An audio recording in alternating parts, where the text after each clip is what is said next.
Welcome to Off Panel.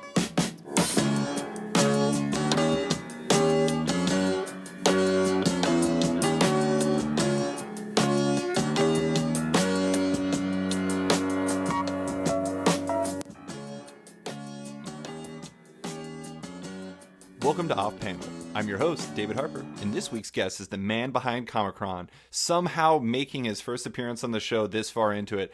Comichron's the best resource on the internet for comic research and sales estimates. It's John Jax Miller. Thanks for coming on, John.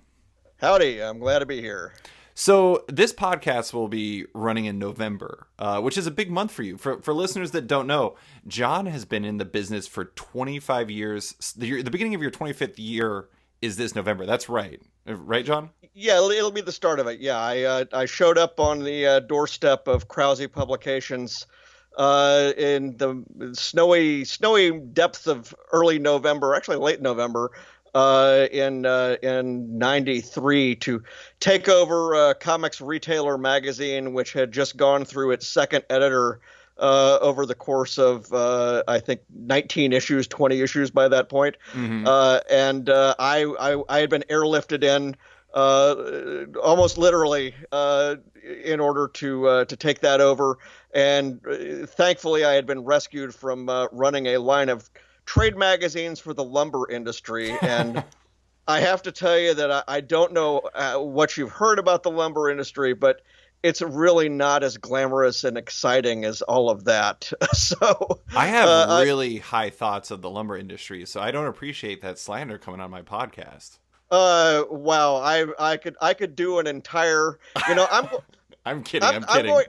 Eventually, I'm going to write a date movie about my year working at the lumber magazines, because one of my jobs was to it was a family business, and the guys with the family were dating the secretarial pool, and one of my jobs was to take them all bowling and line dancing while the guys were away at their conventions. Mm-hmm. So to keep, I don't know if I was the babysitter or whatever. I don't know, but I mean, I'm thinking there's got to be a movie in here somewhere starring John Cryer, circa 1986 or 7. Because again, it was surreal. It was a strange little business, and I could not wait to get away from writing about the spotted owl and his effect on the lumber industry, and get into writing about comics are still, they come from trees. I guess there's a connection there. I was thinking the same thing. I presume that you had much more interest in comics than you did lumber. Oh gosh, yeah. I mean, I was a collector more or less from birth. I started reading comics at age 6. I started drawing my own comics at age 6. Sort of the heyday of being a kid collector was round about 82. I think I was 14 years old. This is right when the direct market is really starting to boom. I discover the comic shop. Mm-hmm. That's so when I start putting my obsessive compulsive nature to record things into practice. I've got a big red notebook that has every comic book I bought for 5 years recorded. Wow. When I bought it, where I bought it. And, to a degree there, I've been able to, go out and sort of fact check, some of these, reports on when specific books came out, because I know where I got it. But the formative moment was, I got to high school. Everybody else who was into comics got out, but they gave me all their comic books. Oh, that works out really nicely. And so I accumulated all this stuff. I discovered Comics Buyer's Guide, and realized that there was this network of other people out there, not just collecting comics and writing about them, but also doing their own. And so I joined the mini comics community as well, doing these little small press books and then fanzines as well, and just mailing them back and forth. Yeah, today we do web comics or web or a blog or a podcast or something like that. But back in the day, it was your parents' photocopy machine. That's how Paul Levitt started. I mean, why not? I mean, so I'm kind of curious. You said you started with, was it Comics Retailer magazine? That's right. So, It was the sister publication to Comics Buyer's Guide, and it was a monthly. okay, and so what was your what followed? Like you went on a 25-year run up until now. Like you're starting your 25th year. I always feel like I'm an old timer because I've been doing this since 2009, and then people like you and Heidi make me feel really bad because I'm not actually that much of a veteran at all. But I mean, what was your path to Comichron? What came after Comics Retailer, and like were you always working in comics during that time? Well, yeah, the Comics Retailer starts for me late '93. I get there right as the industry collapses. Mm. It Yeah. was I had to keep saying to everybody, it's not my fault. That's another one of my sort of formative moments. And one of the reasons why in my commentary on Comichron, when I do commentary, a lot of it is of the nature of guys, come on. It could be a lot worse. Yeah, whenever they think that things are falling apart. I mean, one thing I'm doing right now is I'm loading up some more stuff to the 90s. I actually have my daughter going in and adding a lot of data. I'm paying her, but she's adding a lot of data that was never entered from some of the old distributor magazines Hmm. that will eventually be online. And going back and reading through all these things, you get flashbacks. I mean, it was, Marvolution, and they, the 1,000 stores or 1,000 accounts closing in 1 month. Hmm. 2 months after I arrived. We have. I'm looking at all of these old articles and things where people are saying, "Well, hopefully the worst is over," Right. and then it gets worse. Yeah. And it stays bad until 2000, 2001. In the meantime, while I'm there,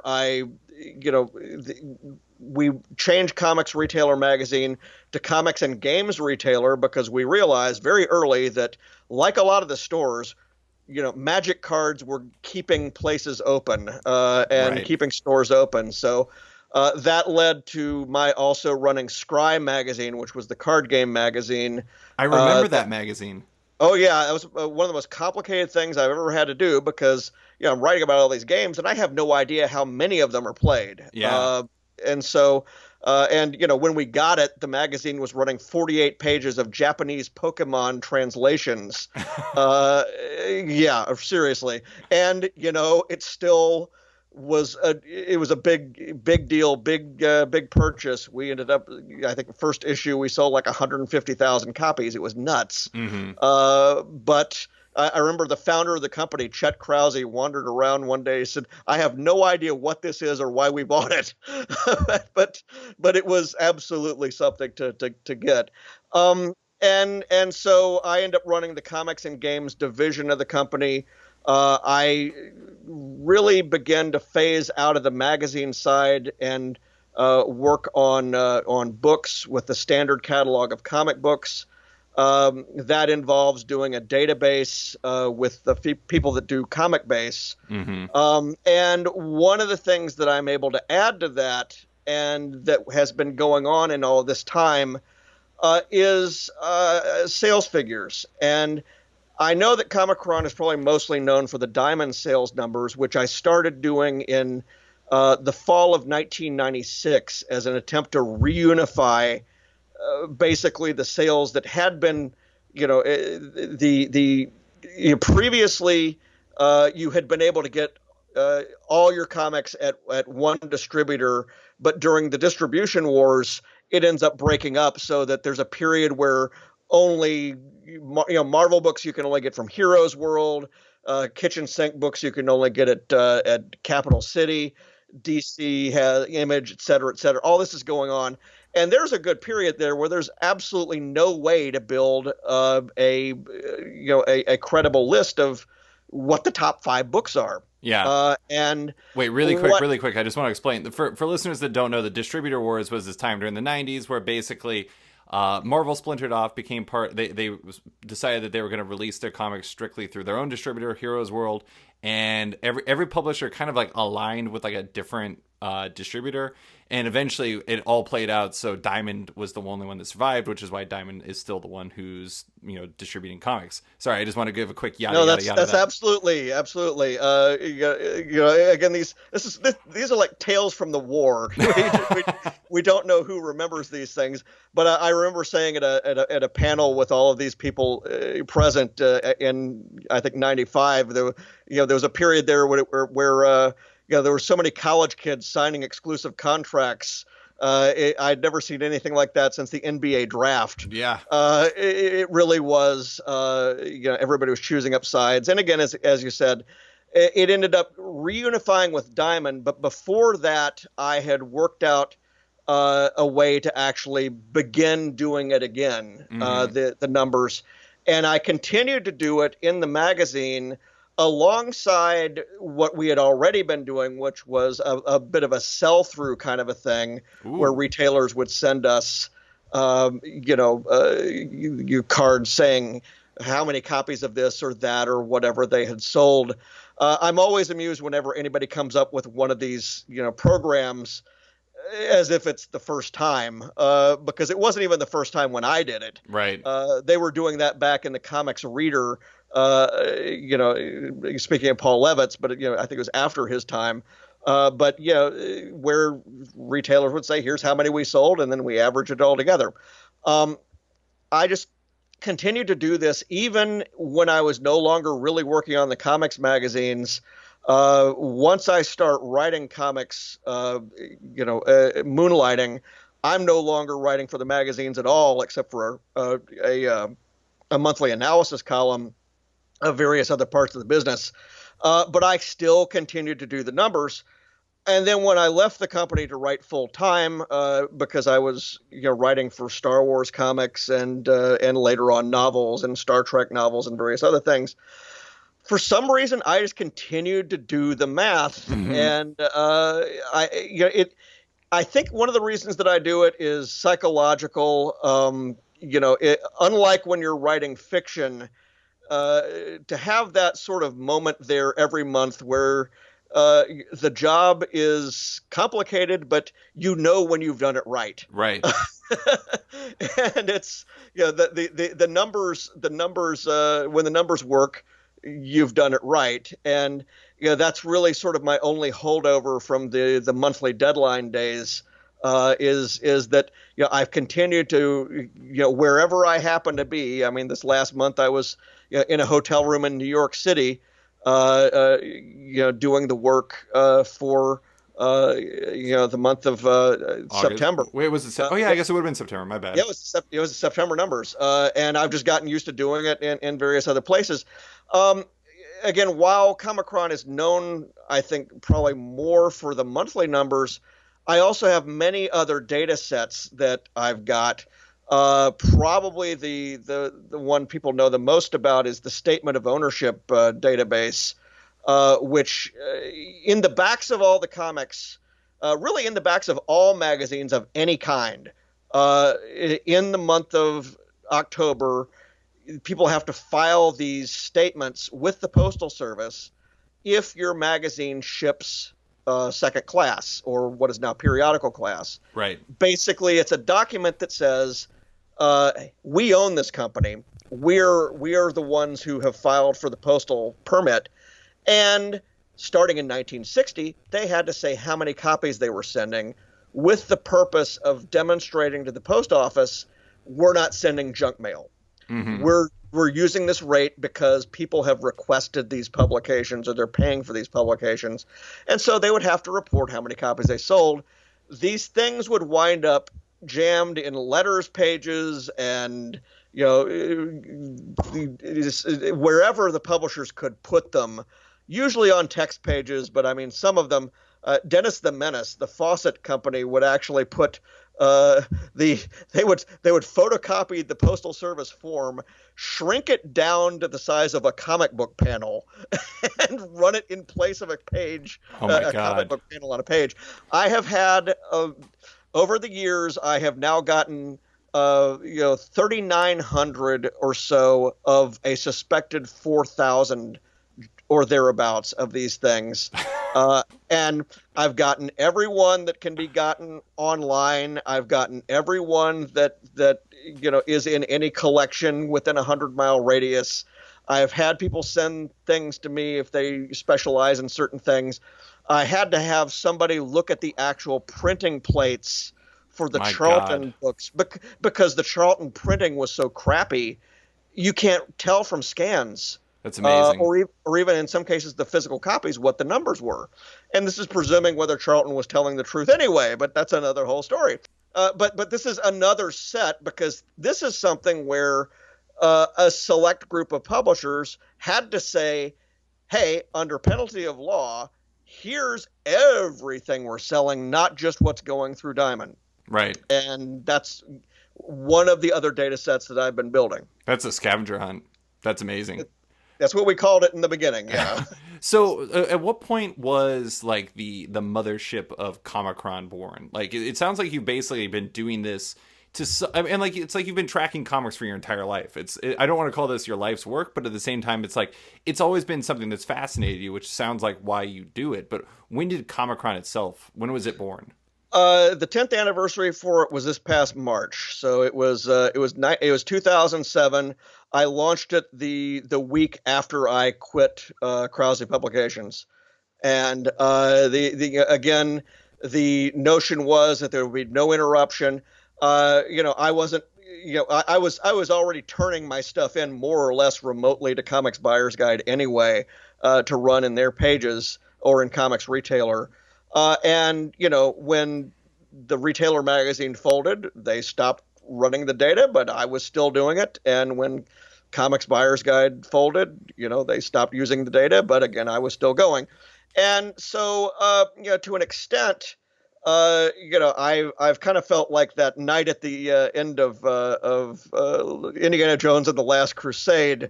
I'm the guy that's here with these numbers, and they might be worth something, they might not be, but I think really, the way I look at it is, people are always trying to. One of the reasons people go to the website is to lend support to their arguments over whether Marvel's better or DC's better or whoever is leading. Right. The scoreboard stuff, the horse race stuff, as I put it, I try not to give much attention to. You will not see me do a whole lot in the way of, well, here's the balance sheet or suspected balance sheet of this publisher from this year to the next. Partially because I know that the numbers are not the whole picture, right, and don't explain, the health of a company or a comic book or anything else. But at the same time, I also look at it as, I really am here presenting the data. I'm in the world of sports and sports fans. Everybody's heard of the Elias Sports Bureau or Stats Incorporated. Those are two firms that what they do is they basically keep the almanac. Mm-hmm. They keep the record. They say, all right, here's what there is out there. This is what happened. And so, when, as for example, this week as we're recording with the World Series, people are debating about, oh, gosh, look at all the home runs in the World Series. The baseball must be juiced, as they call it. Right. The baseball has been altered. Well, Elias and Stats, they don't actually come out and do a column and say, we agree with you or we don't agree with you, or we think the designated hitter rule is stupid because of this or that or the other thing. What they do, however, is they provide the information. Yeah, and then let people make their own cases however they want. That's right. And, sometimes it gets political in comics or in sports. I mean, searches for what NFL attendance records are suddenly way up. Right. And it just so happens that these people have that information. Right. And, I will come out and as I said, make statements, make some, I try not to do a lot of prescriptive statements talking about the future, but I will try to tell people, as I've said before, about how things fit into the past. Right. And in comparison, the Farmer's Almanac is really good at saying, hey, there were many storms worse than this. Mm-hmm. But I think we all know that the Farmer's Almanac is not very good at all when it says it is going to rain on next May 25th. And, Right. I really try not to do that. Well, yeah, I mean, you're taking, so for listeners that don't know, Comichron is, you're exclusively tracking the direct market, right? You don't actually bring in other data except for when you work in the ICV2 stuff, the partnerships you do with them. But Well, again, there are multiple data sets, though. I mean, the goal here eventually is that you'll be able to go to any year on the site or any month on the site, and you will be able to pick from, okay, you can go look at the diamond numbers. right.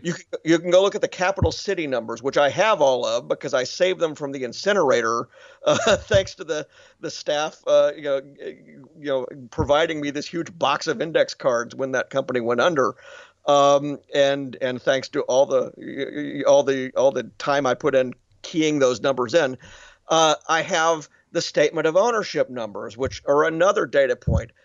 I also now have a lot of material from the Audit Bureau of Circulation and the BPA, which is another audit bureau, which those numbers go all the way back to the 30s. And these are all like the Charlton, Dennis the Menace type stuff that you were talking about earlier?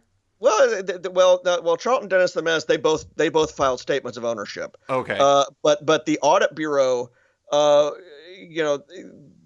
which still exists, what they do is people used to buy ads in magazines. They used to buy ads in comic books. They don't so much anymore, but there is a company that all of these publishers used to belong to, and what they would do is they would certify what was in the media kit. So it was like Nielsen kind of, where like it gives people numbers so they can know how valuable this would be from an advertising sense. In a sense, yes. So that when Marvel says, hey, you're buying 3 million copies, right, with this ad. Well, what they do is they have the publisher's statement, and then they will actually physically go to New York and go through the files, right, and do the audits. All of this stuff from before 1994 is on microfilm, and so one of my bucket list things I just started doing last month was I went down to Chicago and I started, photographing screen after screen after screen after screen of these microfilm records. Mm-hmm. And again, it's yet one more stream of data that you will eventually be able to see on the site. There's even a lot of material that I haven't released publicly yet, and some of it I may never actually release fully publicly. I have a lot of internal records from the publishers themselves that people going out the door have given me. You're such a tease. Well, no, I mean I've got a lot of stuff that I have drawn upon from Marvel from the 80s, where I know how many direct market copies there were of the copies that went out. I know how many subscription copies there were. I know how many newsstand copies there were. That's something which, when it all lands, and I'll eventually get to it, this is going to be a dollars and cents thing for some people, because one of the things that they've decided in comics over the last 5-10 years in collecting is that direct market copies are actually variants. Or newsstand copies are actually variants. Oh, okay. So it's like, if you get a newsstand, I remember when they had Death of Superman, there was like a bit of that where people would people would say like this one in specific was more valuable because it was the direct market version. Well, and this is exactly what that is. This is the difference simply is that whereas by the time of Death of Superman, they were conscious that was a variant. So they were playing it kind of. Yeah, these beforehand are what I used to call in Comics Buyer's Guide, I call them the paleo variants. Mm-hmm. They're the variants that weren't really intended to be variants or collectible or anything else, but they have, for example, the Whitman logo, or they have, the most valuable Star Wars comics in existence are the 35-cent test market cover price issues that came out from Marvel in 1977. So they kind of like the equivalent of, I was a big sports card collector, were they kind of like error cards to a certain degree, but like more like official than that? No, that's exactly what they are. They're error cards. They're the upside down printed stamps. Yeah. It literally is what they are, and so there is this economy which is developed out there in the aftermarket, which says, okay, this is about when the newsstand book gets rarer than the direct market version, and they're not going to always be right. Right. Because I've got that math. And so that's going to change things. This is one of the things that, and again, I tweeted about it, I think, just today, that people don't really quite understand about numbers in comics and sales figures in particular. And that is that, the people who read the month-to-month figures right when they come out are the people who have the highest interest, more than likely, in the whole horse race, in Marvel versus DC, or in the fate of a particular comic book. Right. Certainly you see that on Reddit, people saying, I'm glad this book is doing well. Or if they're haters. Let's be fair. I was going to say, if it's Reddit, it's probably more like, I'm glad this book is not doing well. I have a pretty good relationship with the Reddit folks, at least on Comichron, because I know I do too. I like them, but I tease them for their negative Nancy nature. No, there are all sorts of places that I probably should not go, and I do not go. But what I say is that as time goes on, from months to years to decades after the numbers appear. And remember, I've got them going all the way back to 1960 in one form or another with the statements of ownership.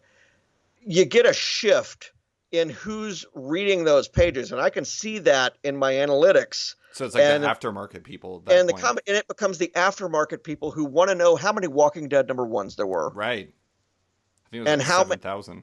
Yeah, and so what I want to do is, I believe that to an extent, and this does go back to that early 90s thing, to an extent, I believe that having the numbers public is a collective good in comics, because we are the magazine which is also collectible, which is also which can have investment value.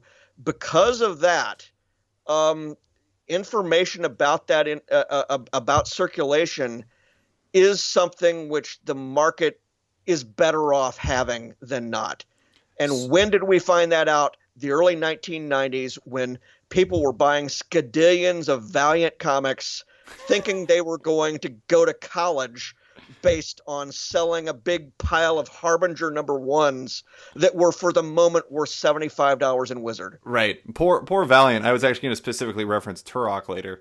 But no, I actually want to, I don't think I really had this on the list of things to talk about, but there are some people who think that, that's not a think. It's like they know that the numbers aren't specifically reflective of the numbers that their books sell. Like, right. Do you think that diminishes the value of Comichron in the sense that it's estimates, it's not precise? Do you think that changes things? Well, again, we never claim that these figures, if we're talking specifically about the diamond figures, right, or the direct market figures, there's never a claim on the site anywhere that this is every copy that's out there, or that it is in all cases the majority necessarily, although it almost always is the majority in the case of periodicals. Sure. But we never claim that it is what it is. And in fact, I've added it to the most recent months. It's a regional commodity report. Yeah. It's literally a list of comics that were shipped to market in North America, not Britain. I know people would like to see the British numbers in there. Well, that would be great, but that would be a different list at that point. It wouldn't be as useful to the people that these lists were created for. And that's the thing people keep forgetting. These lists were created for and continue to be created for Diamond Comic Distributors' client customers Retailers. As a means of telling them what supply was in their North American market, and as a means of giving them a sense of what the disparities are between their sales and the rest of the sales in the United States and Canada. I have to admit, I have like the vision. Have you ever seen Trading Places? Yeah. I'm just imagining you coming on the TV and instead of talking about orange futures, you're talking Oh, about. yeah. You're talking. I mean, you're effectively. That's what you're doing. It's almost like it's more like you're kind of talking about the market, actual performance rather than like Elias Sports Bureau. You're not dealing with precision. You're dealing with what the actuality was in more of a kind of like. I guess my ultimate point is like you're not, like what you're providing is a feel for the way that the market is going based off of the actual data, but how people use that data eventually isn't up to you. Like if people want to say that like they should cancel Moon Girl and Devil Dinosaur because your estimate says it sold, or it was, this is just a rough number, 10,000 copies were ordered, then that's out of your control. You can't do anything about that. I can't make people read the fine print. Right. What I can do is offer as many, statements about here's what this is as possible, and why are people using it? Let's not forget the reason people are using it is because there's nothing else. Right. But it's also the case that even if we had, and as I mentioned before, I tried doing a sell-through project of my own. I met my wife through a sell-through project because she was sending me reports on what her store in Seattle was doing. And the thing is, even if we had, as NPD has been talking about, let's say they expanded BookScan to the comics market. Fully, and in every, it was attached to every register, and we were able to say, hey, here's what the real top seller to consumers was. Right. We would still want to have the shipping numbers. Yeah. Because we need to know how many copies are in the market because we're non-returnable. It's one thing to do BookScan in the bookstores, where most of those books, not all of them, but most of those books are returnable. But in the comic shops and for the aftermarket, which people, I know there's an aesthetic rejection to, the speculators of the early 90s and people that care about conditions and various other things, but they really need to get over it. Because the fact that we are the magazines that people keep is an asset that other magazine publishers of other kinds would dearly love to have. And it is a larger part of our market than people have any comprehension of. There's no way to. I used to have the ability to sort of get a handle on how much was going through eBay at any one time. That was years ago. Yeah, I mean, I think anybody who thinks that the speculator market is gone is really missing out on a lot of eBay sales. I mean, I've sold comics on eBay. Or even to call it the speculator market. Yeah. There's a whole lot of people who are doing what I'm doing. I mean, I just had a whole box of books shipped to me just to get the statements of ownership. There's people out there collecting just comics with paper dolls in them, and the only way to get them. The thing is, we're as successful as we are and have been around as long as we've been as a hobby, as a medium, because we are this big tent. You go to the comics convention. Yeah, you have all the publishers over here, but you also have that whole other end of the room, which is people buying, selling, trading. And we like it that those people are there. We need those people to be there. Yes, things can get out of whack if people are overly focusing on the comic book as a commodity. But, to a degree, the fact that we have information about what's really rare and what's not, and the fact that we also have eBay now as a control. Right. to show how many copies are out there. And critically, CGC and the like companies to that, they have a literal population report saying, hey, you know what? This is the best copy of this in existence, and we can prove it. That's amazing. That's and here's how many copies there are because we've seen them all. But there you go. I think that the fact that the numbers that Diamond releases, the shipping numbers, are not comprehensive is not a bug. It's a feature. It's what it's intended to do. And yes, if all the publishers wanted to get together and release their actual sales figures, I would publish them. Yeah. So I'm curious, just from the armchair quarterbacking standpoint, not everyone's a bastion of Comichron responsibility like myself.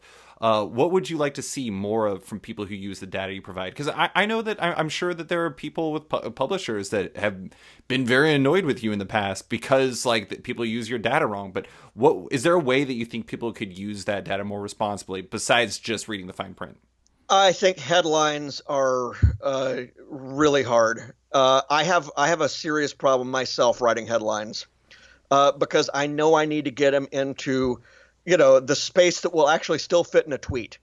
And I'm not in it for the clicks really, in the way that other people are. And it's very, very common that, my headline will be something along the lines of, best month in North American direct market since in exclusive era. Sure. And somebody will turn that into best month ever, right, or something like that, or a something that will be, I'll speak about one small portion of the market that might be off 5% or something like that. And it will get blown out to 5% of everything because people are just not reading the fine print. The other thing is that the more that people understand, again, this notion about the commodity, if our numbers actually matched the overall number that a publisher put into the market, then our numbers would be wrong. Right.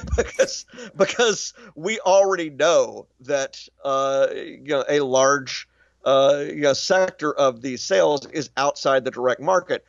The thing is people, if they understand that Diamond is reporting to the retailers what other retailers sold, they won't look at these numbers expecting to see what's going on outside North America or outside the calendar month. The other thing that I really wish people would understand, and I've mentioned this multiple times, and the thing is, there's a volatility in these shipping numbers that's induced by the calendar. A comic book can come out the first week of the month, or it can come out the last week of the month. And there will be no notification of that, or there's no way to tell that from the shipping charts, or not from the shipping charts, but the copies shipped, the number sold to retailers. The issue there is there can be, I think my calculations are between 10 and 15% sales difference between week 1 and week 5. Mm-hmm. Those sales do happen. They are recorded. They are recorded in the following month, the additional weeks of the week 5 book, but usually those will not make the top 300. They are not, those reorders are not enough to actually get it placed again, so nobody ever sees them. Right. And yet it's a fairly common thing that people will take the numbers and, square them all up and try to look, issue to issue to issue to issue to issue, and build a track on these things. And, I think there's a lot of noise in those numbers. Right. And whereas I don't have a problem putting those numbers all in, say, what we did in the standard catalog, where you would go to the Amazing Spider-Man section and you would see every number we had for issue 385, 386, 387, 388. What I'm not going to do is put it into a trend line.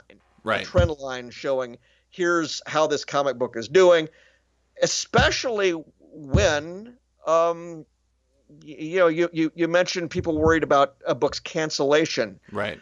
I think cancellation level, while it was kind of a thing in the 60s with certain publishers, is more myth than real. I think even then, every book has a threshold that is tied to things beyond sales. Well, even beyond that, it's tied to things beyond the direct market. I mean, there's just so much more than just that. Exactly. If Marvel had been depending on direct market sales for its issues of Barbie, Barbie would not have run 5 years in the early 90s. But Barbie had 50,000 subscribers. Right. Because Marvel had made deals with Mattel Mm-hmm. to get the comics subscribed to. And so that's a good example of what I think people are just totally missing when they're saying, oh, well, look at this comic book, look at that one, look at what it's doing. Well, one of the nice things about comics today is we're no longer reliant on the individual issue anyway for 100% of revenue. Right. And so you're speaking to trades there, I presume? Well, trades are one place. Another place might be licensing. Right. You got a good reason to do a Guardians of the Galaxy book besides the fact that, you've got trade paperbacks and digital copies. You actually want to have something out there supporting the movie and making it look like a brand. Mm-hmm. Marvel owns Men in Black. Did you know Marvel owned Men in Black? No one did. I feel like I kind of did, but it was one of those things that's deep in the recess because they didn't publish it. I forgot who. No, they picked it up through some company that Malibu had picked up. Right. Because Lowell Cunningham had done it for one of Malibu's subsidiaries or somebody that Malibu had picked up. I want to say it was Platinum. Was it Platinum?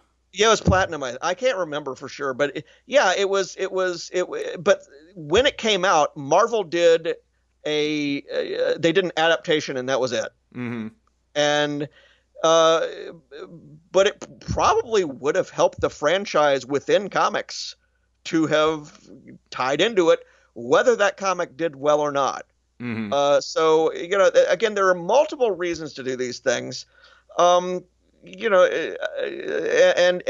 so the notion that there's a threshold or a whatever beyond which is danger. Well, maybe or maybe not. Yeah. So it was actually Aircell Comics. I'd never even heard of Aircell. There you go. Comics. Oh yes, Aircell. I remember that. Yeah, that was folded into. That was one of the black and white boom companies. Oh, okay. And yeah, it was folded into something that was folded into something else. So I actually want to move on from that subject and talk about the comic market here for a little bit and just the kind of general state of things, specifically where we're at right now. And specifically into the direct market. Right now, some people, particularly retailers I know, think it's a low time, particularly from their own perspective. I know a lot of retailers are out there are struggling. I wanted to ask you a question I asked Heidi McDonald before on the podcast, and you've already kind of touched on this. How do you feel it compares to the 90s? Is it nothing at all is there nothing at all you could compare between now and then? Is now just light years more healthy? It's light years more healthy. Yeah. Even though the numbers aren't as the numbers may not be as high as they were in 1992, 93, that was a bubble market. Even beyond the the speculators did not cause the boom and the crash. The boom and the crash was caused by a real estate bubble. Mm-hmm. It was caused by the fact that we had 12 distributors who were willing to open up comic shops across the street from each other. Right. With no financing, no backing, no know-how. That's how the number of shops ballooned so big. That's how the number of orders ballooned so big. And the really people want to know what is the biggest thing that influences how many copies a book sells. It's the number of stores. Right.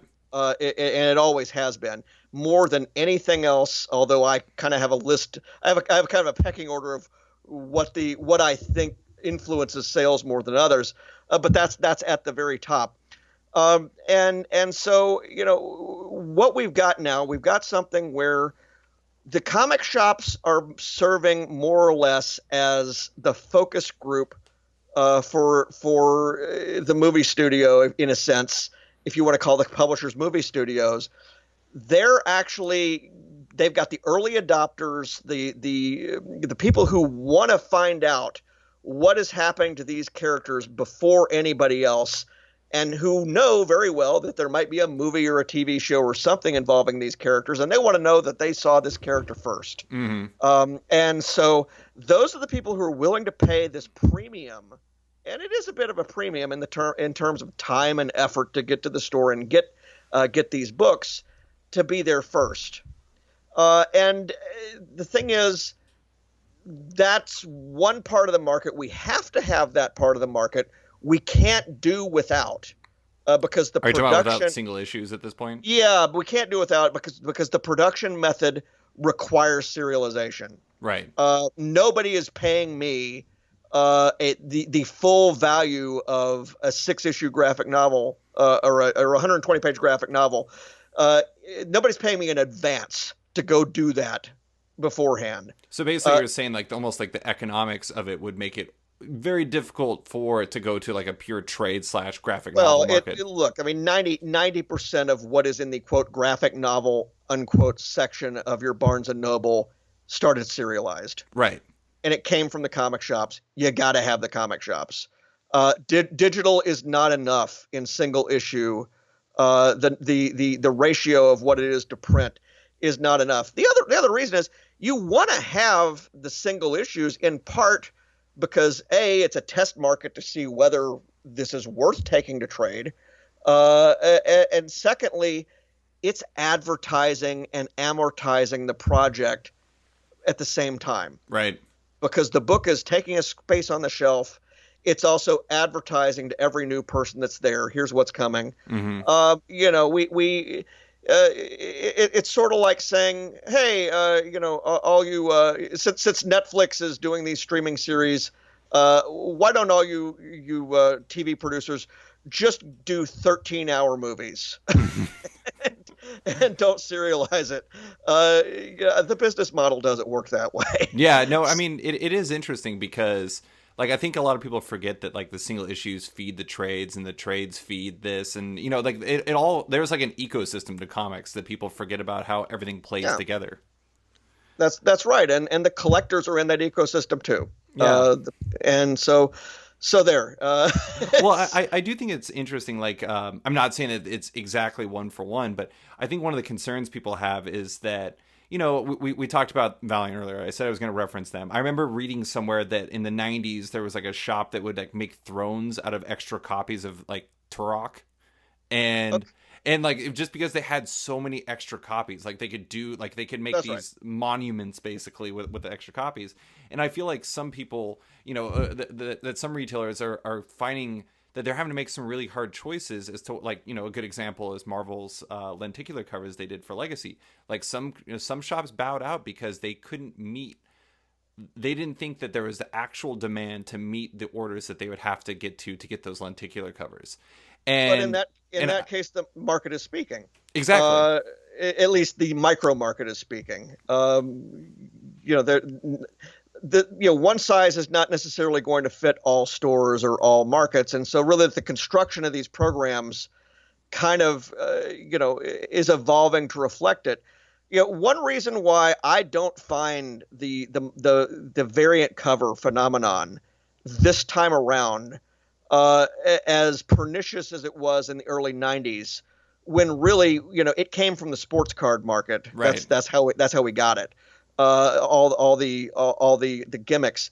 The difference is back then the numbers were such that these things could not be called rare, right, or collectible in any way, shape, or form.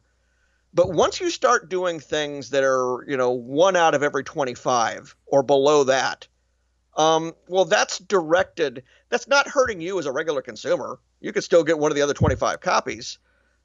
but it does, it does sort of limit the the universe, the supply of these books to something where there is a rational expectation that, yeah, this book might actually be worth something, close to what I paid for it. Right. 5 years, 10 years, 20 years down the line. That's the tricky thing, though, is like where the problem lies is you have shops who have people who want those comics because that they're collectors. That's what they want, but they can't feasibly get to those levels without like ordering way above their weight class, so to speak.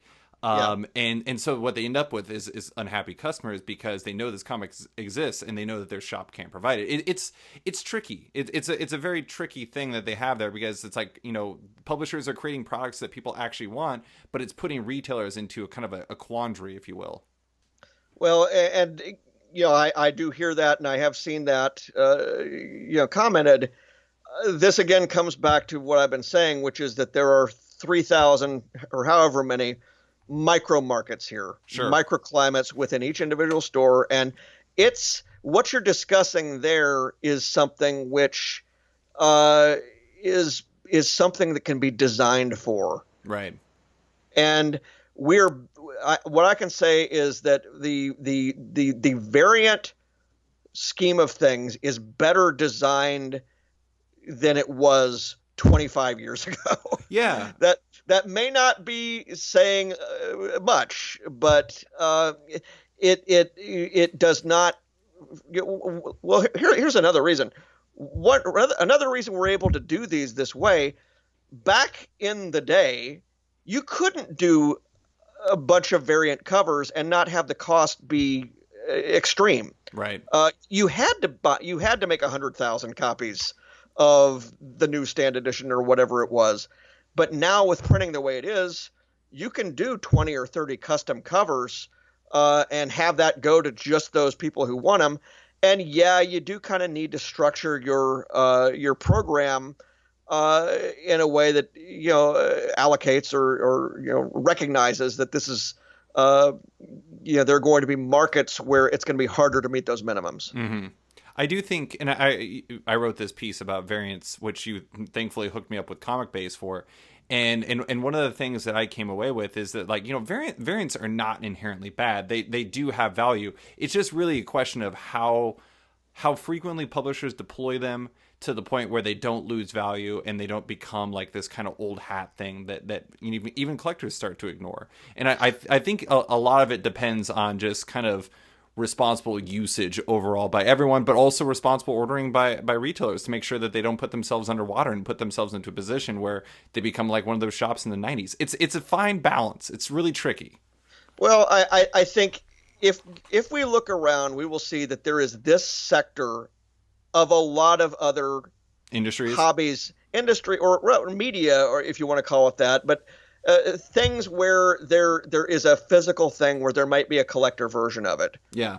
Vinyl, people want you'll do the CD for everybody, but you'll also do the vinyl for the specific collector who cares about that particular version. Who will go to the edges of the earth to get it. Yeah, and even the post office. You can use whatever stamp you want, but hey, we know that there's a subset of the market that wants, the Star Trek commemoratives.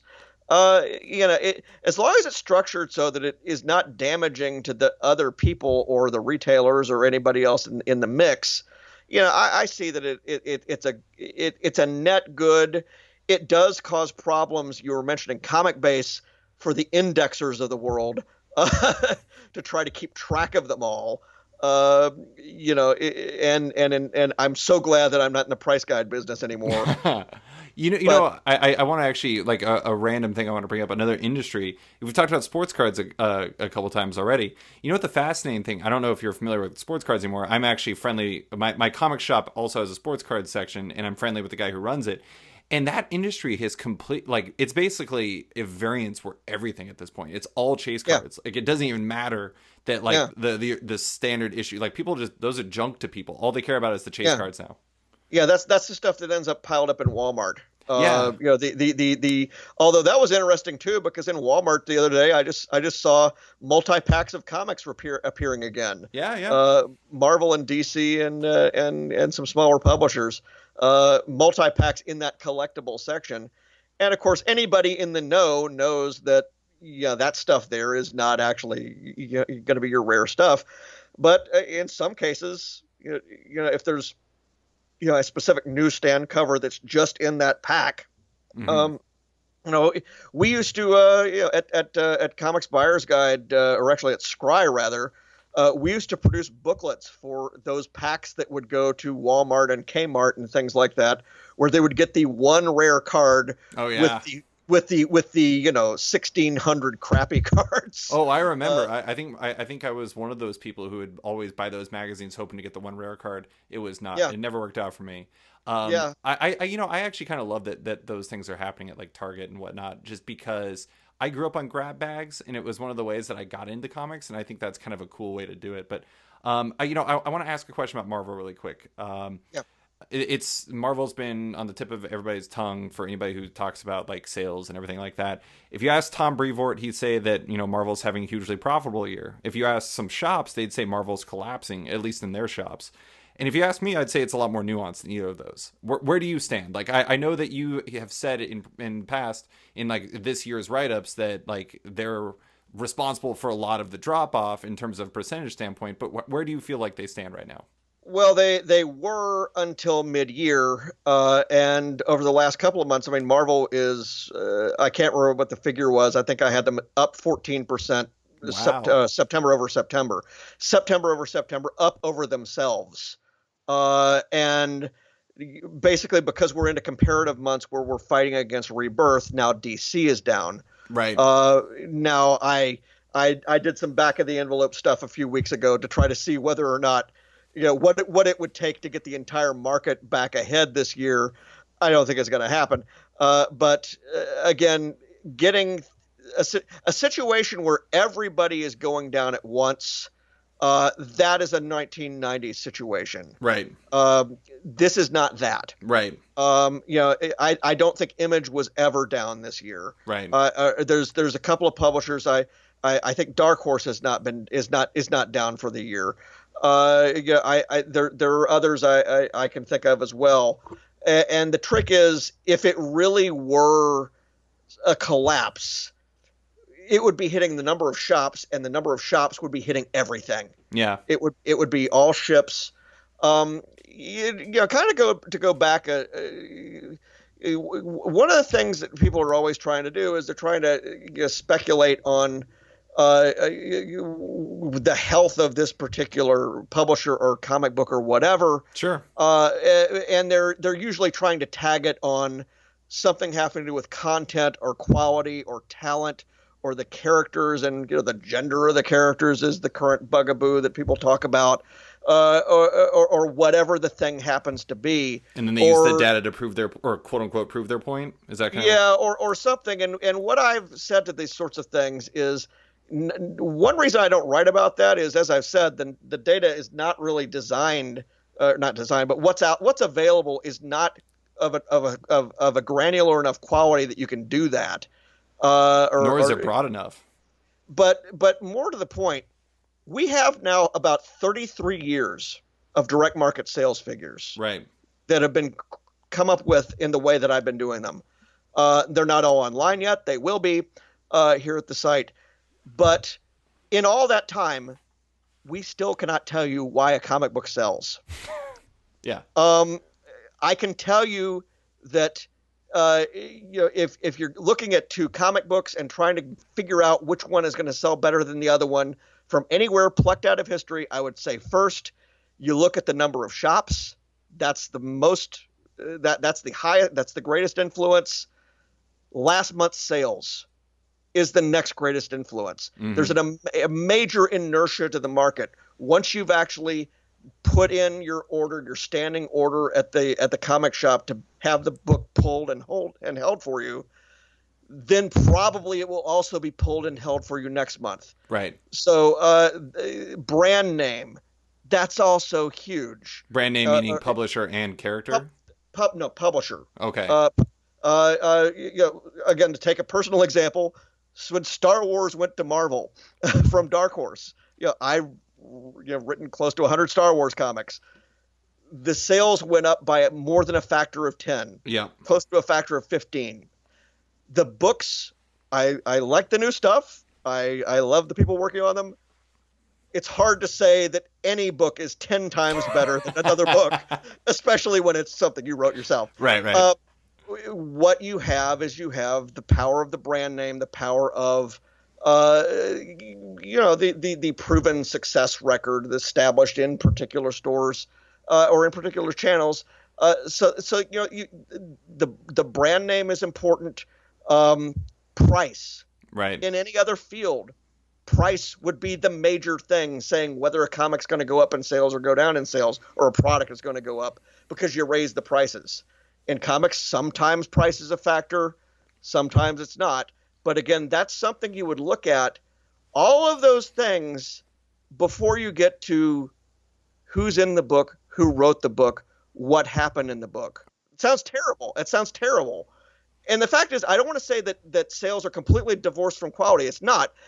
In fact, quality is a huge driver of sales, but where it happens in very specific places. And it's very rare. I mean, like, I brought up and so did Reddit, the point about Mr. Miracle's orders being up in its second issue. I mean, it's a very rare occasion. It doesn't happen that often.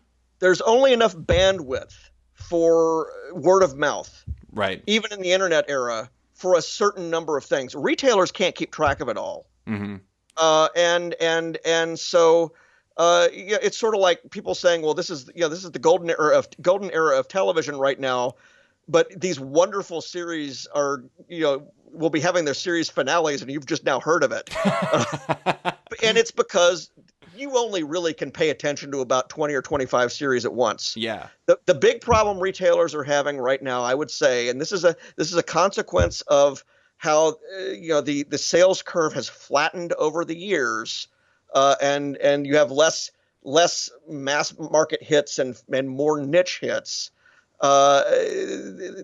You now have a situation where it's not really that more comics are coming out than ever have.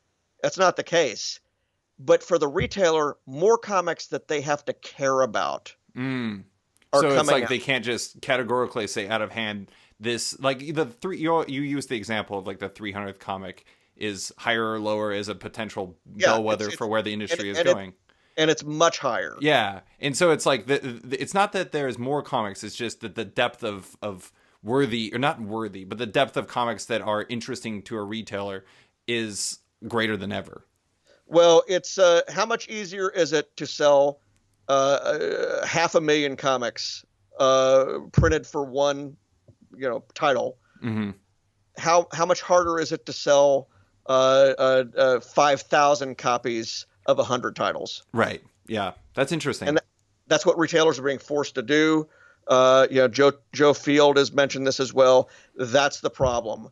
Is that because we've had this fragmentation of attention, and that there aren't such huge hits anymore, the book that everybody has to get, it's become like cable TV or anything else. The numbers are smaller, but there's still a devoted group that wants to see the comic book there when they show up. So it's death by 1,000 paper cuts, almost literally. It's a challenge. But, yeah. Death might be dramatic. Slight injury by 1,000 paper cuts. On the other hand, there's a lot more ways to get the comic you missed. Yeah, absolutely. I do think I want to mention price really quick as one of the factors. I do think it's interesting how you really there's price elasticity of demand, a central tenet of economics, but like it is interesting how in comics it seems like it really only impacts things when the price is way too high or it's way too low. Like it seems like it's really only on the broad ends of the spectrum. Like Saga and Walking Dead being a quarter is going to skyrocket the sales. Conversely, like Deadpool being $9.99 is going to drop it like crazy. Price has not been that big a factor in really since the 70s. In the 70s, comics went from 15 cents at the beginning of the decade to 50 cents at the end of the decade. But we love complaining about it, though. And that was that was even with page count cuts. Mm-hmm. So the industry has nearly died 3 times. Yeah, that was one of the times. Mm-hmm. It was because of that. There have, however, been incidents where I think really the most recent one was, I think, 09, where DC had gone the whole line to $3.99 in the midst of the recession. Mm-hmm. Or at least, I don't know if they intended it to be then, but it led into the real recession, and that was a bridge too far. I have a pet theory that 09 was maybe not 09, maybe 11. Like the new 52 year might have been the most important year in modern history of comics. But in the last decade, certainly. Yeah.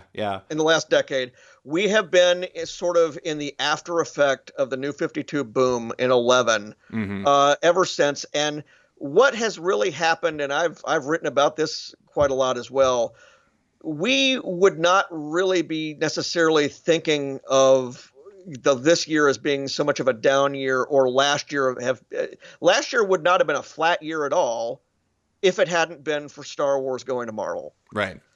That was wait. You mean 2015? In 2015. Yeah. That's right. Star Wars went to Marvel in 2015. It added more than $31 million just to the direct market. Mm-hmm. That took a year that would have been like up 4%. A nice gradual. If you look at the arc, there's a nice gradual drop off from 11, from that new 52 year. But what happens is you have a boom with that takes us up 2 extra percent in 15. That's all from Star Wars. And then even though Star Wars starts to trail off in 16, you've got Rebirth. Yeah. We're kind of playing the comparatives game here the last few years, which is why I tell people, don't look at it now necessarily. Look at it versus 14. We're still up versus some of these years in the early 2010s. Right. Yeah. It's like it wouldn't be fair to compare every NBA scoring game to Wilt Chamberlain's 100-point game, because no one's ever going to do that. Yeah. So I just have 2 more questions, and Star Wars is a good transition. I had a question from a patron for you. And, Star Wars is a good example of this because it was famously, I believe it had, according to Marvel and maybe according to you as well, over 1 million copies ordered. And, it's reflective of some of the practices that have been kind of taken in over the years, like with variants and the meter exceed gates. And then there's also been things like Orphan Black was a huge seller one month because it had a loot crate that was in. There's all kinds of different tricks that publishers employ, and I don't even know if tricks is the right word, but tactics. The patron was wondering, do you think that sales charts have the same value as they always have, or do you think they're kind of diminished because of the gamesmanship by the publishers? And I mean that largely from a retail standpoint, because it's like, do you think that it's still as valuable of a tool to a retailer because number one, sales aren't necessarily reflective of actual demand; they're reflective of the kind of tricks that people pull? Well, again, the retailers, theoretically have not been turning to these charts to see sales to consumers ever. Right. They've been turning to see what's in the market itself, what other retailers bought. Yes, you do get a problem when anything happens which diminishes, and again, we're specifically talking just about the distributor, the diamond numbers here. Sure. When you had things happen like Loot Crate, or and it's not just Loot Crate, but some of the smaller boxes as well. Right. That makes it harder to see what the real distribution is, or what the real demand is in the comic shop market. We will never know. That's not true. I kind of know how many Loot Crate books there were for a lot of these different times. Right. But it's very difficult to find a way to actually get that in anywhere. I don't want to alter the charts that Diamond does by saying, hey, well, this is really, Orphan Black really is only in the 5 figures. Right. All I can do is say, well, here's an asterisk by this thing, and this is this. Yeah, I mean, it. I think though that Diamond, which is producing these charts, is aware that its audience for the charts is the retailers first and foremost. The problem simply has been that multiple people are pulling on this data because it's what's out there. Mm-hmm. Publishers are using it to chest thump or whatever, or gauge their own performance. Again, it's not really designed for them. Right. It was never really intended for these numbers to be in the public eye before the internet anyway. Mm-hmm. But it was the case that even back in the 80s, the publishers would get the capital city charts and they would start using their own magic numbers to figure out what everybody else was doing. Mm-hmm. And I know they did that because I have their notes. Yeah. I mean, that every industry does that. I mean, we keep bringing up sports. Sports are all about having their own metrics to track players and like even their opponents and everything, so they can kind of have good perspective on tendencies and things like that. So like that's no different. But I do think that it is like it is interesting how, and this is just kind of partially part of the nature of comics, but like, you see number one issues with these huge sales and then they drop off by like, I don't know, 75% or something in the second month. Yeah. And that's, once you get into the 2, 3, 4 range, that's maybe when you start seeing actual demand reflected. But it is kind of fascinating looking at it from a graphical standpoint. If you kind of plot those things out, that's when you start seeing this huge plummet. And it's like, I don't know, it kind of makes it feel like number ones are almost worth, I don't want to say worth ignoring, but it's almost like that information isn't necessarily as valuable to retailers as the stuff later on. To use a sports metaphor, again, the number one issue, that's the mile per hour when the ball hits the bat. Right. And it also may influence the arc of the ball going up. Right. But the ball's going to come down.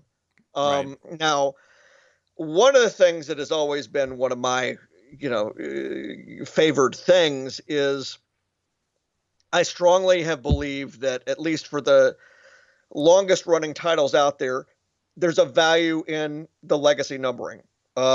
Whether I actually coined the term legacy numbering, I'm not sure, but I did write a column about it using that term about 10 years ago. Mm-hmm. And I recently did a column where I went back and on Comichron and looked at every 5 years at how that had changed over the years. I loved it. And it was great. And what you see is basically every so often we cut down the forest. And now I am going back to the lumber mill. Every so often we will cut down all the new growth and harvest it to get the extra dollars. Mm-hmm. But we also realize that there are diminishing returns to that sort of thing. And one of the reasons that retailers value having, regularity issue is that in some cases, with the pull and hold system, you're actually ending a file on a book at that point. Yeah, you're breaking people's routines. That's the problem. Yeah, and it might not be the case that your patron has said, I want to have. I make sure you order whatever the next series is. Right. There might be a several month break between series. Right. That happens all the time. And what will happen is the new title will not launch as high as the previous one did. Mm-hmm. And so we saw that in 96, 97. When they restarted, Heroes Reborn, Heroes Return. Heroes Reborn got a big bounce, but Heroes Return, the bounce from the third, or the bounce from the second reboot in the space of a year and a half, was gone by issue 3. How much do you think was like the lack of Jim Lee and Rob Liefeld on the return, though? It's got to be part of it. Yeah, I was gonna say. I mean, like. It's got to be part. It could be most of it. That was definitely a time where creators, like especially those guys, like actually impacted sales. It could be most of it, but at the same time, every jumping on point is a jumping off point, et cetera, et cetera. Yeah, that's true. And so, when Jim Lee, to take another example, does Hush in Batman, it could have been a standalone series. Mm-hmm. It could have been Batman Hush #1, and probably it would have sold a lot better than Batman 608 did, which I think is the issue that it was. Mm-hmm. But you know what happened? The later issues of Batman, after Jim Lee left the book, Got the benefits? got many benefits. Yeah. It raised the level of it much higher, the same way that when Frank Miller showed up in Batman, it raised the level of that book. Batman was not a great seller in the 80s. Mm-hmm. But by deciding to do year one in Batman, Mm-hmm. that added that book to my pull and hold list, and I forgot to take it off. Right. So really, this is how this works.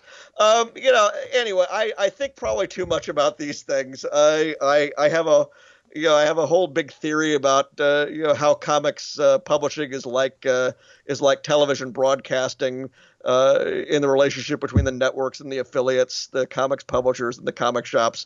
But this would take another hour. So. I think about this stuff all the time too, which is why I'm glad you're on the show. I have one last question, and then we're done. I did want to mention the fact that people tend to.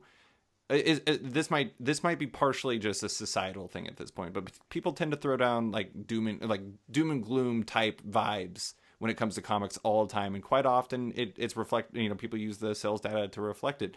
Why I'm just kind of curious, just from this might be a little bit more like anthropological or sociological than you're used to, but do you feel like people latch on to doom and gloom narratives too easily in comics, especially in the context of sales data? Well, we've had the crashes before. Right. So we know what happens. We had no less than the United States Congress picking on us in the 50s. Yeah. We were mocked for so many years. I wrote a column for the Buyer's Guide in the early 2000s. Have We No Shame, I called it, because I could not really reconcile my impulses as a comics reader for so many years, which were to hide that I was reading comics in public, with what I was seeing happening in public places, people reading comics and manga and various other things on trains and on airplanes and things like that. And of course, I'm delighted about it. I'm very delighted about it, but we certainly had this persecution complex for a very long time.